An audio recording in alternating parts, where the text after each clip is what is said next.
All right, hi everybody, John Meadows here with Eugene Teo, and we are going to do a video on time under tension.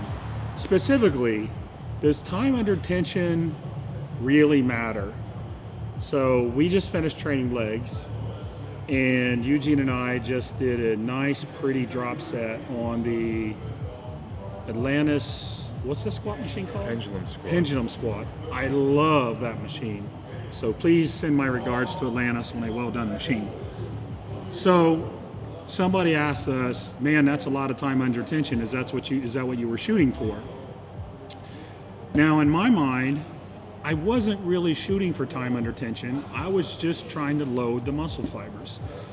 And I was trying to fatigue muscle fibers so that other muscle fibers were called into action. I was literally just trying to load the muscle fibers. One of the things, Eugene, that we've always heard is that, you need 50 seconds of time under tension in order for you to grow. And I think that's pretty debatable.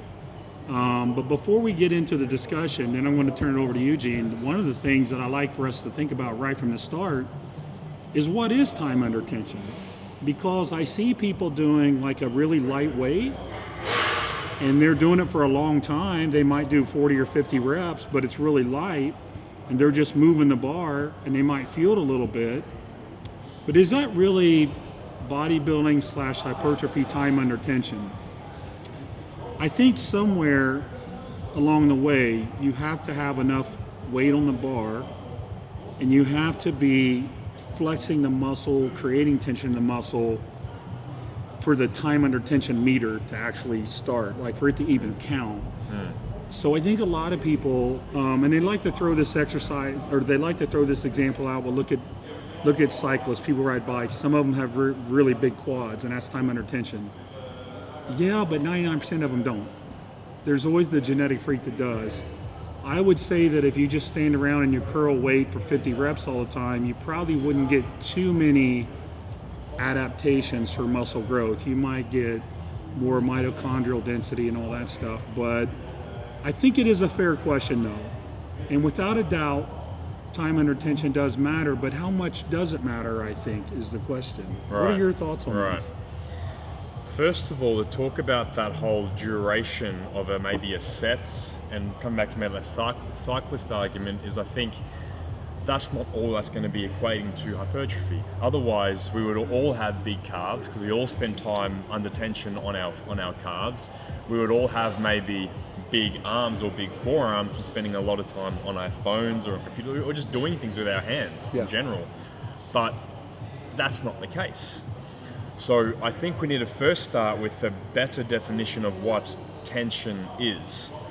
And that's where I would probably go towards Brad Schoenfeld's work on defining intramuscular tension and saying what quantifies that, what qualifies that, and part of what stimulates true tension for a muscle is approaching those failure points with a light or a heavy weight. Remember, like his research, I think I'm pretty sure it was his research showing high reps versus low reps, not a big difference whatsoever.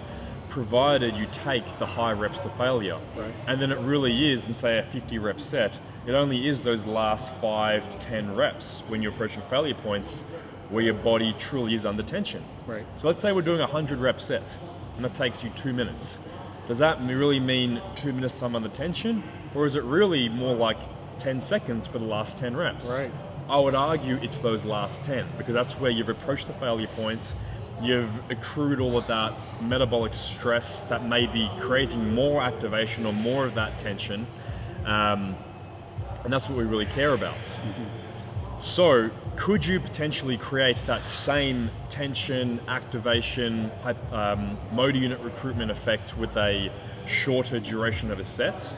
Definitely, definitely.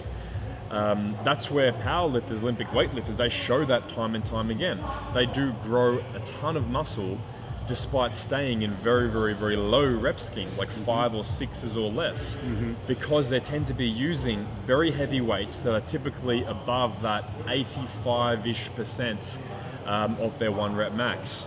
Now, I can't remember if this was bro science or if it was actual science, but I think I do remember reading somewhere, maybe one of Mel Siff's books, that when you use loads above 85%, you will stimulate that recruitment. Yeah, full activation. Right, especially at around 90%. Yeah.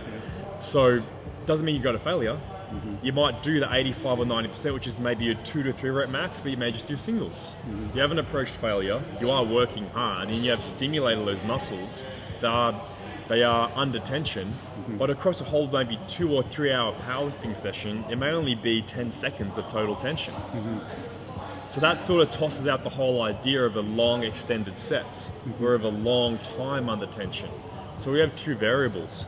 The thing that I care about with my programs for myself and for my people is if they're using longer duration sets, which they might need to for the mitochondrial function, for more of the aerobic benefits. If they want to grow as well, it's going to be make sure you hit a failure point. And then most of the time, if they're staying lower on the rep range and the set duration, it's with heavy weights to make sure we're stimulating that motor unit recruitment. Yeah, I couldn't agree more. I think it's more about quality reps than it is time under tension.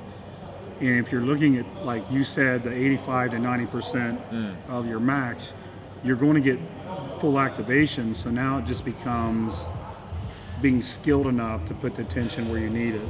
Yeah. And then the lighter weight's going to failure.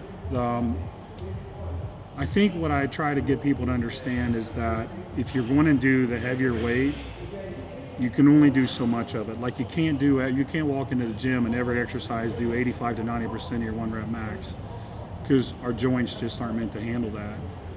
By the same token, you probably don't want to come in and do sets of 30 or 40 to failure either, because I believe there's some neural fatigue that can occur, and then it becomes your brain shutting off activation because of that fatigue. Like you actually don't get full activation because of neural fatigue when you do set after set after set after set of high reps. So I think there's a combination in there that makes sense. You mix in different rep ranges, you mix in some 6s, some 8s, some 10s, some 20s. We just did a drop set where it was 16 to 20 sets total.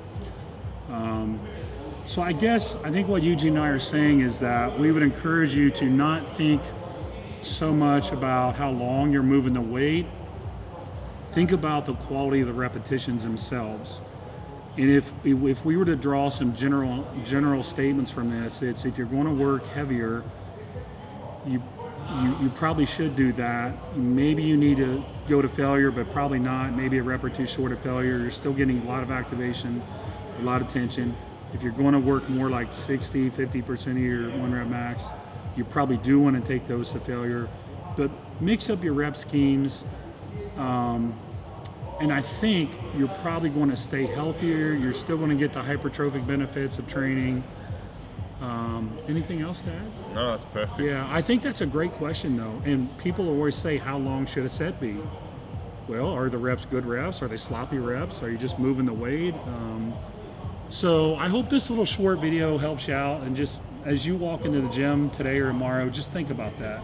Are the reps that I'm doing actually quality reps? Because that's the tension that counts. All right, that's it for this video. Thank you for watching, and we'll see you next time.